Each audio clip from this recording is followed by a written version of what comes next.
So the left-hand one was your kind of before. Again, setup-wise was very, very good. We're in a good sort of position there now. Club's going back a lot less rotated, or fanning open as I call it, okay? Yeah.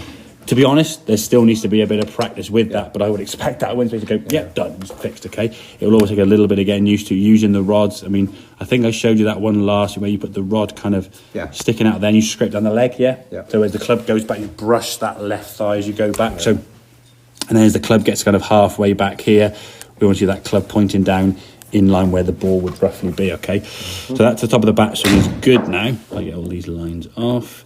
The key thing to move now is how that body is going to move towards that blue line. So that's why on the green on that, it's now moving towards what you do. There's a little tiny drop more than a move. Head goes down, then you just spin, So now you haven't got back to that blue line with any way movement at all, okay? This one here now, okay, same good backswing. There's a little bit of shift if I put a line up through there. There's a little bit of movement going on there.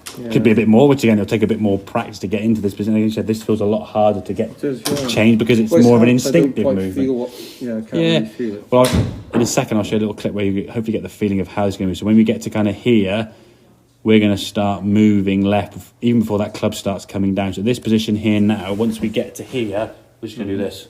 Just basically sway side to side to get the sensation of how that club is coming down and moving into that left side.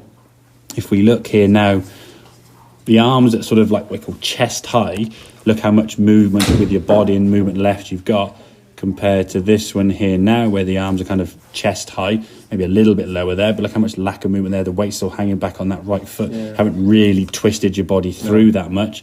And if we go to the next one, it's a bit further again. Those hands are higher, but the foot hasn't come to the knees, are still hanging back. So you've still kind of done this, you haven't really moved into the golf ball as well as you want to, okay? You're still back of that blue line quite a lot, and then when you sort of swing through, then you kind of get there with a bit of knee bend, whereas this one here now, your knees are more together, your left foot's taking more of that kind of weight, you're more there and around as opposed to kind of being back here and trying to get left, okay? And that's how we're going to change the path, okay? So I think it's still working on that takeaway. Keep doing that as much as you can. I say little and often, minute or two a day. We want to change that path into the golf ball to be more from sort of like a slightly inside path, but we're going to do so by the movement of the body.